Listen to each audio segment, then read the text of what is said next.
Hello प्यारे बच्चों, good evening. How are you? I hope you will be fine and okay. I am also fine and okay. I welcome you in Yashasvi academy. आज मैं कक्षा 12 के बच्चों के लिए फ्लेमिंगो बुक की दूसरे लेसन लास्ट स्प्रिंग की कहानी को कवर करेंगे। ये लास्ट लेसन अनिश जंग द्वारा लिखी गई एक पुस्तक से ली गई है। इस पुस्तक का नाम है last spring stories of stolen childhood. इसी बुक से एक कहानी ली गई है लास्ट स्प्रिंग। और लास्ट स्प्रिंग में दो कहानियां हैं। एक कहानी साहब नाम के बच्चे की है, जो बच्चा रैक पिकर्स है, कूड़ा बीनने वाला है। और दूसरी जो कहानी है I want to drive a car, ये मुकेश नाम के बच्चे की कहानी है, जो बैंगल मेकर्स का बेटा है, चूड़ी बनाने वाले का, फिरोजाबाद का। तो जो पहली कहानी है sometimes I find a rupees in garbage, sometimes कभी कभी मैं कूड़े करकट में 1 रुपया पा जाता हूं। इस कहानी को हम आज कवर करेंगे। और दूसरी कहानी जो है I want to drive a car, इसको नेक्स्ट डे कवर करेंगे। ओके, तो प्यारे बच्चों आज समझ लेते हैं कि लॉस्ट चाइल्ड का मतलब क्या है। जो टाइटल दिया गया इसका मतलब क्या है, इसके बाद इसकी थीम के बारे में थोड़ा सा चर्चा करेंगे हम। जो लास्ट चाइल्ड है खोया बसंत, जो लूज क्रिया आपकी होती है उसी का थर्ड फॉर्म है खोना, लूज लॉस्ट लॉस्ट। आइए, पास्ट पार्टिसिपल का काम कर रहा है कैसा बसंत, खोया हुआ बसंत। लेकिन यहां लास्ट स्प्रिंग रखने के पीछे अनिश जंग का मतलब क्या है। यहां बच्चों का बसंत खो गया है, यानी बच्चों की जिंदगी की खुशियां खो गई है। जिस तरह से मौसम में सबसे खूबसूरत टाइम बसंत को कहा जाता है, वैसे ही बच्चों के लिए सबसे खूबसूरत टाइम स्टूडेंट लाइफ कहा जाता है। वो स्टूडेंट लाइफ इन बच्चों का खो गया है, जहां उनको पढ़ने लिखने खेलने का जो उम्र था उसमें ये बच्चे रिस्पॉन्सिबिलिटी को उठाने लगते हैं गरीबी के कारण। इसी चीज को हम यहां समझने की कोशिश करेंगे।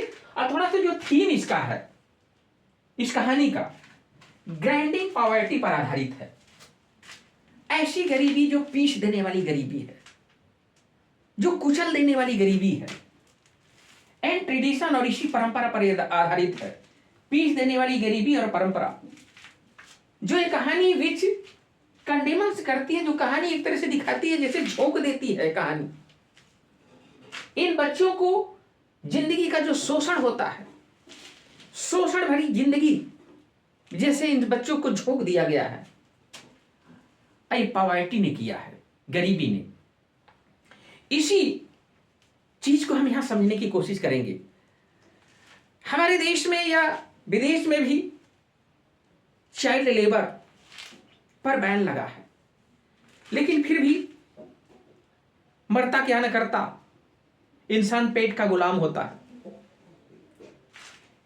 ये जो पॉवर्टी है इन बच्चों को कूड़ा बीनने के लिए, जो रैक पिकर्स कहलाए गए हैं इस कहानी में, बाध्य कर देती है कि वो कूड़ा बीनते हैं। ये जो पहली कहानी है, I sometimes I find a rupee in the garbage, ये जो कहानी है, इस कहानी में साहब नाम के बच्चे की जो कहानी है, इस साहब नाम का बच्चा जब कूड़ा बीन रहा होता है, रैक पिकिंग का काम कर रहा होता है, तो हमारी लेखिका जो अनिश जंग है उसकी निगाह उस बच्चे पर पड़ती है। उस बच्चे से वो सवाल करती हैं कि why do you do this, तुम यह क्यों करते हो, तुम इस कूड़े में क्या खोज रहे हो। बच्चा एक तरीके से गोल्ड खोज रहा है। और हम जानने की कोशिश करेंगे कि बच्चा, जैसा इस साहब की मां ने बताया है, बच्चे का नाम साहब है। अभी हमारी लेखिका को पता नहीं, अभी बच्चा बच्चा उसको कहती हैं, आगे चल के हम समझने की कोशिश करेंगे। ये बच्चा, जैसा इस बच्चे की माँ ने इस बच्चे को बताया है कि बांग्लादेश ढाका से आए हैं लोग। जब पार्टीशन हो रहा था, विभाजन हो रहा था, काफी उथल पुथल था, उस दौरान शायद वहां से यहां आए। लेकिन वास्तविक रीजन क्या है उस ढाका को छोड़ने का, इस बच्चे की मां ने उसको बताया है। उस बच्चे की मां ने बताया है कि ढाका में जहां बहुत ही खूबसूरत एक तरीके से कहा गया कि हरा भरा मैदान हुआ करता था, इस बच्चे का ढाका में घर हुआ करता था। लेकिन प्रकृति की जो तबाही हुई, जो तूफान आया, उस तूफान में इस बच्चे का, इसके परिवार का हरा भरा जो खेत था, मैदान था, बर्बाद हो गया। इसके घर बर्बाद हो गए। इस वजह से ये लोग छोड़ करके इंडिया आ गए और इंडिया में आकर के ये लोग रैक पिकिंग का काम कर रहे हैं। आज जब हमारी अनीश जंग लेखिका देखती है उस बच्चे को तो सवाल कर देती है कि why do you do this. अब ये बच्चा अनीश जंग को जवाब देता है कि madam I have nothing else to do, मेरे पास कुछ करने को नहीं है, इस वजह से मैं रैक पिकिंग का काम करता हूं। ये पहली कहानी मैं कवर कर रहा हूं, ये जान जाइएगा। बड़ी ही टचिंग स्टोरी है। तो जब अनीश जंग हमारी पूछते हैं कि तुम ये क्यों यह काम करते हो, और फिर दूसरा सवाल, तब बच्चा कहता है कि मेरे पास कुछ करने को है नहीं, तो मैं क्या करूं। तब अनीश जंग दूसरा सवाल, कई सवाल किए हैं अनीश जंग ने इन बच्चों से, और बच्चे से सवाल कर देती है कि why do you not go to school, तुम स्कूल क्यों नहीं जाते हो। एक तरह से कहा जाता है कि खोखली एडवाइस में उन्होंने ये कह दिया उस बच्चे से कि स्कूल क्यों नहीं जाते हो। ये बच्चा कहता है अनीश जंग से कि मैडम जहां मैं रहता हूं इंडिया में आके रह रहा है, बाद में बताऊंगा कि वो कौन सा जगह है। तो कहता है कि हमारे क्षेत्र में कोई स्कूल है नहीं, तो मैं कहां जाऊं पढ़ने के लिए, अगर कोई स्कूल होता तो मैं जरूर जाता। अनीश जंग उस बच्चे से कहती हैं कि अगर मैं स्कूल खोलूं तो क्या बच्चे पढ़ने आओगे। बच्चा कहता है यस। अब बच्चा तो कह देता है यस, मैडम भी वादा कर देती है। अनीश जंग अपने रास्ते पर, बच्चा अपने रास्ते पर चला जाता है। लेकिन ये बच्चा, कहा जाता है कि बच्चों से कोई वादा करिए तो पूरा करिए। आप भूल जाएंगे कि बच्चे भूलते नहीं है, क्योंकि उनकी मेमोरी बड़ी ही तेज होती है। दिमाग में जिस चीज को लाइक करते हैं उसको बैठा लेते हैं। एक बच्चे को कह दीजिए कि टॉफी लेके आऊंगा तो इंतजार करेगा। कुछ ऐसा ही अनीश जंग ने जब कहा है इस बच्चे से कि क्या मैं स्कूल खोलूंगा तो आओगे, बच्चा कह देता है यस। बच्चे को याद है एक तरीके से। और जब अनीश जंग से कुछ दिनों के बाद मुलाकात होती है तो मैडम से कहता है मैडम आपका स्कूल खुल गया, मैं पढ़ने आऊं। अब अनीश जंग वहां पे बड़ा सेमफुल हो जाती है, बड़ा इम्प्रेस्ड हो जाती है, क्योंकि उन्होंने एक तरह से, उनको लगता है कि मैंने वादा तो कर दिया लेकिन पूरा नहीं किया। एक तरीके से अनीश जंग शर्मिंदा महसूस करती हैं अपने आप को, लेकिन एक अपनी, कहा जाता है कि अपने उस वादे को थोड़ा सा दबाने के लिए एक बात कहती है उस बच्चे से कि बच्चे स्कूल बनाने में टाइम लगता है, लेकिन एक बात याद रखिएगा, इस बच्चे की ब्लीक जिंदगी में, उजाड़ जिंदगी में आशा देने वाले तमाम लोग हैं। तमाम लोग आते हैं उस बच्चे से, बच्चे के परिवार से वादा करते हैं, वादा करके चले जाते हैं, कोई वादा पूरा नहीं करता। कुछ ऐसा ही अनीश जंग ने शायद उस बच्चे से कर दिया है, इसीलिए अनीश जंग को काफी शर्मिंदगी महसूस होती है। इसके बाद अनीश जंग, क्योंकि इन बच्चों से काफी मुलाकात हुआ करता था, उसी इलाके में अनीश जंग भी रहा करती थी कुछ दूरी पर। तो अनीश जंग से बराबर जब मुलाकात होती रहती थी तो अनीश जंग ने एक दिन इस बच्चे से, जो साहब नाम का बच्चा है, इस बच्चे से पूछ देती है, उसका नाम पूछती है, व्हाट इज योर नेम। ये बच्चा जब अपना नाम बताता है साहिब आलम, अब जो ही अनीस जंग हमारी जो लेखिका है साहिब आलम जब नाम सुनती है तो अनीस जंग को समझ में आता है, लेकिन बच्चे को तो समझ में नहीं आता उसके नाम का मतलब। अनीस जंग कहती है कि इसके नाम का मतलब तो द लॉर्ड ऑफ यूनिवर्स है, ब्रह्मांड का स्वामी। अगर इस बच्ची को बताया जाएगा कि तो तुम्हारे नाम का मतलब तो ब्रह्मांड का स्वामी हो, तुम तो ब्रह्मांड के राजा हो, तो शायद इस बच्चे को विश्वास नहीं होगा, भरोसा नहीं होगा। इस बच्चे को यह पता नहीं कि इसका नाम रिप्रेजेंट्स क्या करता है। यहां पर एक तरह से आयरनी देखने को मिलेगा आपको कि बच्चे के नाम में ब्रह्मांड का स्वामी बताया गया है, लेकिन इस बच्चे का काम रैक पिकिंग कर रहा है, कूड़ा बीन रहा है। एक तरीके से बड़ा विरोधाभास नाम और काम में देखने को मिलेगा। वैसे अनीस जंग इन बच्चों से बराबर मिलती थी, तो इन बच्चों का नाम दे रखा था एक तरीके से an army of barefoot. In army of barefoot यानी नंगे पैर वाला समूह जो बच्चे होते हैं उनको कह दिया इन आर्मी ऑफ बेयरफुट, ये शब्द याद रखिएगा। और इन बच्चों का एक तरीके से कंपैरिजन किया अनीस जंग ने कि बच्चे उस पक्षी की तरह से हैं जो पक्षी सुबह में दिखाई देते हैं, फिर उसके बाद दाना चुगते हैं, गायब हो जाते हैं। ऐसे बच्चे भी हैं जो बच्चे सुबह सुबह उठते हैं और जब उठते हैं तो सीधा भागते हैं कूड़े की तरफ, क्योंकि शायद जो पहले जाएगा वो पहले कुछ पाएगा। कुछ वैसे ही कहानी जैसे हम लोगों के बचपन में हुआ करता है, जब आंधी आती थी, ऊपर जब गिरता था तो जो सबसे पहले दौड़ के जाएगा शायद सबसे पहले पाएगा। एक तरह का ये बचपन का जो आनंद था, उस बच्चे को यहाँ उन बच्चों को एक चिड़िया की तरह से कंपैरिजन किया गया है। तो अनीस जंग काफी इनसे घुल मिल गई थी एक तरीके से। एक दिन बच्चे के कुछ समूह को देखती हैं और देखती हैं कि बच्चे, जैसा अभी बताया ना, एन आर्मी ऑफ बेयरफुट, नंगे पैर वाली आर्मी समूह इन बच्चों को कहा गया। तो पूछ देती हैं कि why do you not wear chappals, तुम चप्पल क्यों नहीं पहनते हो। वहां पर 3 बच्चे थे, और भी बच्चे रहे होंगे, 3 का मेंशन यहां किया गया है। तो जिस बच्चे से अनीस जंग ने पूछा है कि तुम चप्पल क्यों नहीं पहनते हो, क्यों नहीं पहने हो, वो बच्चा कहता है कि मेरी मां शेल्फ पे रखी है, अलमारी पर उतारती नहीं है, मैं नहीं पहनता हूं। तो एक जो दूसरा बच्चा वहां पे खड़ा है वो कहता है कि अगर इसकी मां उतार भी देना तो भी नहीं पहनेगा, फेंक देगा। ये जो दूसरा बच्चा बोला है ये बेमेल ढंग का जूता पहना है, एक पैर में कुछ और जूता पहना, एक पैर में कुछ और जूता पहना है।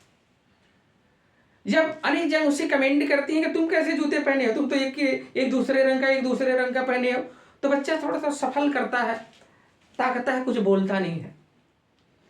लेकिन एक तीसरा बच्चा वहां पे है, जो यहां बताया गया है कि बड़ी इच्छा है उस बच्चे की कि उसकी जिंदगी में एक जूता मिल जाता, ओनर हो जाता, मालिक हो जाता जूते का। लेकिन काश शायद उसका ये सपना पूरा नहीं हो पा रहा है, क्योंकि अनीस जंग हमारी ऐसी लेखिका रही हैं कि ऑल इंडिया वो टूर किया करती थी, घुमा करती थी। तो शहरों में, गांवों में, हर जगह वो जाती थी और बच्चों की कंडीशन को जो देखती थी तो अपने लेखनी में मेंशन किया करती थी। अनीस जंग यहां पर बताती हैं कि इन बच्चों से अगर पूछा जा कि तुम लोग जैसे चप्पल क्यों नहीं पहनते हो, तो ये लोग बताएंगे कि हमारा ये ट्रेडिशन है, हमारा ये परंपरा है नंगे पैर रहने का। ये नहीं बताएंगे कि गरीबी की वजह से ऐसा है, कहेंगे हमारा ट्रेडिशन है। एक तरीके से अपनी गरीबी को छिपाने का एक बहाना। लेकिन सच्चाई ये है कि बच्चे गरीब हैं, ड्यू टू पॉवर्टी की वजह से they are unable to wear shoes और चप्पल्स।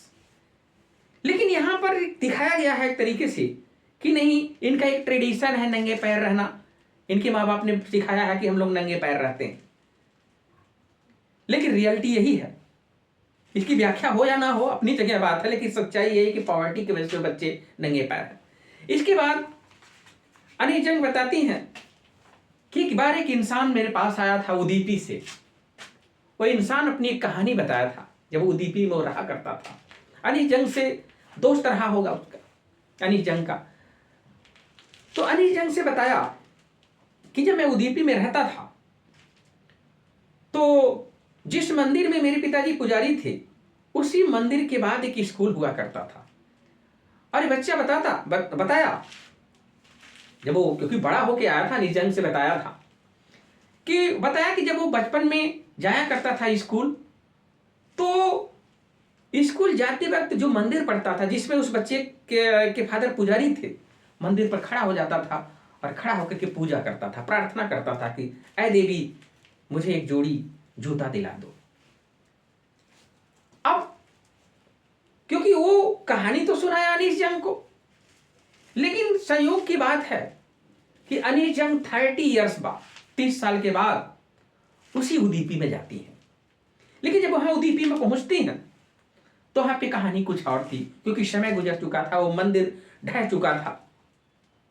अब वहां पर जो आंगन था उसके बैकवर्ड पीछे साइड में एक दूसरा पुजारी रहता था।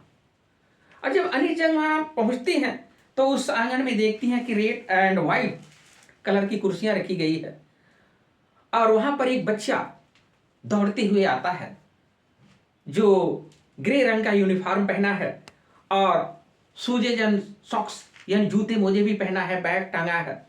हाँफते हुए बच्चा आता है और फोल्ड पर एक बेड जो था उस बेड पर अपने बैग को फेंकता है।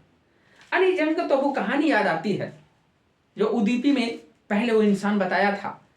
उनके समझ में आता है कि चलो, जो मंदिर के पास जाकर के पूजा किया करता था कि मुझे एक जोड़ी जूता मिल जाए, चलो देवी ने इसकी ख्वाहिश तो पूरा कर दी।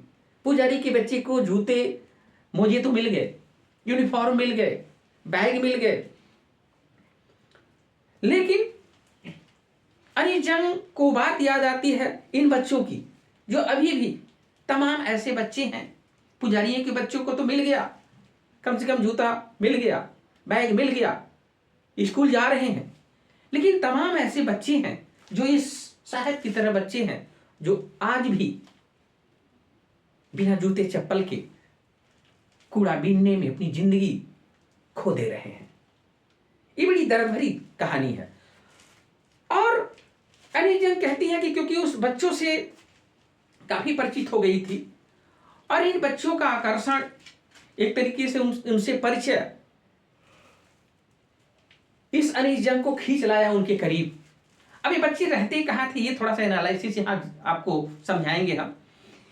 ये जो बच्चे रहते थे हमारे न्यू दिल्ली, जो हमारे देश की राजधानी नई दिल्ली है, भारत की राजधानी जो दिल्ली है, वहां से कुछ दूरी पर सीमापुरी इलाका है, दिल्ली की ही परिधि में आता है, जंगली एरिया तरीके से। वहां पर ये बच्चे रहा करते थे और बच्चे बांग्लादेश ढाका से आए थे और स्क्वैटर्स के रूप में रह रहे थे। मेटाफोरिकली कहेंगे आप तो, जिसको रूपकी ढंग से अगर आप देखने की कोशिश करेंगे तो दिल्ली हमारा काफी विकसित इलाका है, लेकिन इस सीमापुरी वो इलाका था जहां पर उतना विकास नहीं था। पता है ना कि दिल्ली से कुछ दूर पर है, दिल्ली की ही परिधि क्षेत्र में है, तो ये जंगली इलाका हुआ करता था। ये लोग ढाका से आए, स्क्वैटर यानी अवैध रूप से वहां रहने लगे। यहां जब अवैध रूप से रहने लगे तो आपको एक चीज देखने को मिलेगा कि ये बच्चे जब रहते थे वहां पर तो इनका जो घर हुआ करता था ये मड का हुआ करता था, मिट्टी का हुआ करता था। और बताया गया है कि यहाँ पर जो इनका जो रूफ होता था वो टीन का भी हुआ करता था। और बताया गया तारपालिन यानी जो तिरपाल वगैरह होता है उसका हुआ करता था। और यहाँ पे एक दो नहीं 10,000 रैक पीकर्स रहा करते थे और वहां का कंडीशन बहुत ही बैड था। वहां पर एक चीज बताई गई है, यहां पर आप समझने की कोशिश करेंगे, वहां पे डिवाइड ऑफ सीवेज की व्यवस्था नहीं है। और चीज बताई गई यहाँ पे ड्रेनेज नाली की व्यवस्था नहीं, रनिंग वाटर की व्यवस्था नहीं। ऐसे हालात में 10,000 रैक पीकर्स वहां रहा करते थे। और सबसे खास बात, ये बच्चे, ये परिवार जो बांग्लादेश से आया था, इन परिवार के पास कोई आइडेंटिटी नहीं थी, बिना पहचान के रह रहे थे। हाँ, कुछ लीडरों के सहयोग से उनको राशन कार्ड उपलब्ध हो गया था। उस राशन कार्ड से इस सस्ते में अनाज खरीद लिया करते थे और इस राशन कार्ड से इन लोगों का नाम वोटर लिस्ट में आ गया था, जिससे नेताओं को वोटिंग कर दिया करते थे। यही था। अब अनिल जंग यहां पे एक चीज उन्होंने बताया है कि ये वो इलाका है जहां पर ये बच्चों का परिवार 30 साल से रह रहा है और ये 30 ईयर से रह रहे हैं, लेकिन ये 30 ईयर से उनको वो आइडेंटिटी नहीं मिली जो हमको आपको मिली है, जो अनीश जंग को मिला था। तो पहचान उनके पास नहीं था। लेकिन यहां जरूरत एक चीज और आपको देखने को मिलेगी कि यहां पे इनके लिए फूड ज्यादा ही मोर इंपॉर्टेंट था देन आइडेंटिटी के। पहचान की अपेक्षा भोजन ज्यादा जरूरी था। जब यहाँ के इन रैग पीकर्स की महिलाओं से अनिश जंग ने एक तरीके से सवाल किया कि आप लोग वहां क्यों नहीं चले जाते हो, ढाका में क्यों नहीं अच्छे से जाके, आप लोगों का एक घर है, आप लोगों की जमीन है, वहां क्यों नहीं रहते हो? तो महिलाएं बताती हैं कि हम लोग यहां इसलिए रहते हैं क्योंकि 2 वक्त की रोटी तो मिल जाती है, हमारे बच्चे, हमारा परिवार भूखे पेट तो नहीं सोता, कम से कम पेट तो भर जाता है, भोजन करके बिस्तर पे कम से कम जाते हैं। तो इन लोगों ने एक तरीके से ट्रांजिट होम बना दिया था, खानाबदोश। जहां इनको व्यवस्था मिली वहां इन्होंने टेंट तंबू लगा लिया। और सबसे खास बात, इन बच्चों के छत पर एक सिर पर एक छत तो है जो पहले ही टपक रहा है, लेकिन है तो ये यहां का एक कंडीशन आपको देखने को मिलेगा। इसके बाद यहां पर एक कहानी आगे बढ़ती है। ये बच्चे, जैसा कि आप देखेंगे, इस कहानी का जो मेन आपका जो बेस था, समटाइम्स आई फाइंड ए रूपी इन द गार्बेज। फिर कहानी आगे बढ़ती है, इन बच्चों के लिए समझा जाएगा कि गार्बेज का मतलब ही बच्चे समझते क्या है। यहां पर आई समटाइम फाइंड ए रूपी एवन ए 10 रूपी। साहब अनिश जंग से कहता है कि कभी कभी मुझे 1 रुपया मिल जाता है, कभी कभी मुझे 10 रुपया मिल जाता है, और कभी कभी कहा जाता है सिल्वर कॉइन, चांदी के सिक्के मिल जाता है। अरे भाई, जिसको चांदी का सिक्का मिल जाएगा वो तो खोजना और चाहेगा, और कुछ ना कुछ खोजना चाहेगा। इन बच्चों के लिए ये खोजना जारी रखते हैं। इन बच्चों के लिए कूड़े का मतलब कुछ और है। ये क्वेश्चन बड़ा इंपॉर्टेंट आता है, what is the meaning for the garbage, ये what is the meaning for children के लिए गार्बेज का मीन क्या है, और what is the meaning for elders के लिए क्या है गार्बेज का मतलब। यानी गार्बेज का मतलब बच्चों के लिए क्या है, गार्बेज का मतलब बड़ों के लिए क्या है। तो बच्चों के लिए जो गार्बेज का मीनिंग है, वो मीनिंग है it is wrapped in wonder, आश्चर्य से भरा हुआ। अरे भाई, बच्चों को कूड़े में कुछ मिलता है, इनको आनंद आता है खोजने में। लेकिन बड़े लोगों के लिए कूड़े का मतलब क्या है? इसका मतलब है एल्डर्स के लिए it is a means of survival, जीविका का साधन है, मतलब है। ये बात है। तो बच्चे अपना खोजते रहते हैं, उनका आनंद आता है, और इसके साथ साथ बड़े लोगों को जीविका का साधन मिल जाता है। अब यहाँ कहानी आगे बढ़ती है। एक दिन अनिश जंग कहती है कि एक विंटर यानी जाड़े का समय था, वो जा रही हैं और देखती हैं कि एक गेट के पास साहब खड़ा है, और साहब खड़ा होकर के खेल देख रहा है। 2 बच्चे खेल रहे हैं, टेनिस का खेल खेल रहे हैं। अमीर बच्चे हैं, वो खेल रहे हैं, क्लब टाइप का है, और ये गेट पर खड़ा होकर के देख रहा है।